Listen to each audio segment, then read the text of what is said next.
Kinasanayan mula pa bata nagpapatakbo ng diwa. Sa katunayan pag sumulat may laman na panalangin pakinggan. Kami bigyan puwang ang aming tinig, sana'y pagbigyan. Dahilan kung bakit ko hinilig magsulat ng mga titik. Sintonado man ang tinig, swabe ko na ibibirit. Para sa'kin, mahal na musika, nilait man nila sabay ng mga bara na magkabila. Bilangin muna ang tinama bago nyo ko husgahan. Oo nga nagkamali ako, ngunit naduktungan ng aral at leksyon. Nagsilbing kontribusyon sa aking kultura na pinagkautangan mo din ang loob. Kaya kung bakit may naririnig kang makahulog ang mga awitin nagbatid sa'yo na may kabuluhan. Ang rap musika, nataglay naming mga makata. Kaya hanggang gapan huwag magtaka, ako'y tumutula.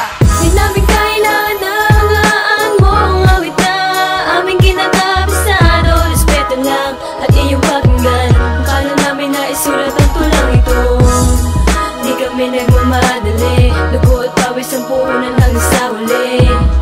Para lang malaman nyo na importante sa amin ang musikang ito. Ang lahat ay makinig sa gusto kong iparating, na ang mahal kong musika ang nagbigay daan upang ako'y hubugin sa paglikha ng mga awitin na may kapuluhan, ang mga pinagmulan. Kaya wag niyong isipin na walang kahulugan, dahil ang musikang ito bahagi na ng aming buhay, na ginamit ang talino, nagsilbing aming puhunan at aming panghahawakan hanggat kami buhay. Kaya sa simpleng pagtula kayong lahat magigising sa mga awitin namin na pakikinggan nyo rin. Kaya tunog ng munting lupa at bitrayal ay nagsama sa iisang kanta upang aming maipamula, na ang bawat obra naming naisulat. Pag inyong narinig sa kaninyo maiintindihan, hindi basta biro ang ganitong larangan. Kaya dapat sana ang musika ng rap ay atin na maigalang. Di namin kailangan mo ang awit na aming kinakabisado. Respeto lang at iyong pakinggan.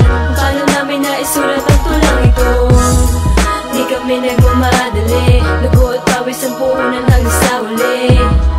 Para lang malaman nyo na importante sa amin ang musikang ito. Hindi namin hangad, nasa inyo pa ay magyabang. Ang nais lang naman namin, ang himig namin pakinggan, maging ehemplo sa mga taong nakikinig. Sa bawat linya at detalyeng gusto naming ibatid, na sa bawat pagsulat ay malinis ang hangarin. At handa kong ibahagi ang sinulat na awitin. Nilalaman aking isipan ay aking pinag-aralan, itinono, itinama, inilapat sa tunog ng musika. Haha, halika na't makiisa ka sa amin, ating ipagbayuhin na sinimulang layunin. Laburahin sa kulturang ito ang piling Inglesero, mga nagmamainam na akala mo naman kung sino. Huwag mo kaming husgahan at iyong igalang, dahil sa musikang ito kami ay nabibilang. Talino at prinsipyo ang aming pinaiiral, kaya sa simpleng pagtula lahat kayo mapalakpakan. Di namin kailangan mo ang awit na aming kinakabisado. Respeto lang at iyong pakinggan.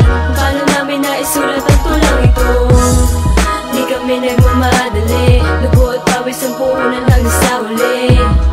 Para lang malaman nyo na importante sa amin ang musikang ito. Pagkabaro na sadyang ginawat na ang titulo, sa kombinasyon ng tulako na nagsilbing panggulo. Dahil bawat anggulo sa parirala kong guhit ay doon nabubuo mga makasaysayang awit ko, na kung saan batid ko nalingit pa sa kaisipan nyo ang tugon ko sa tanong kung bakit pala isipan. Masaay ba kung bakit ko natuklasan na meron din palang kalahi ko dito sa Gapan Nueva Ecija, na binasagap betrayal, kasanggaan tunog na Muntinlupa na sa Gapan. Sa may mga maling galaw na naturing ang kalugar, ngunit lihis sa pananaw at diskarte sa gantong klaseng musika. Imbis sa sanay kakampi, bago sa'yo hamakin ka, kaya't lumising ka. Baguhin pangit na imahe dahil di ka gagalangin kapag ika'y salbahe.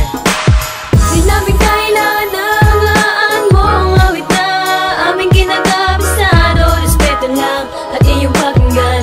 Paano namin naisulat ang tulang ito? Di kami nagmamadali, dugo at pawis ang puhunan hanggang sa huli. Para lang malaman nyo na importante sa amin ang musikang ito. Di namin kailangan mo ang awit na aming kinakabisado. Respeto lang at iyong pakinggan. Paano namin naisulat ang tulang ito? Di kami nagmamadali, dugo at pawis ang puhunan hanggang sa huli. Para lang malaman nyo na importante sa amin ang musikang ito.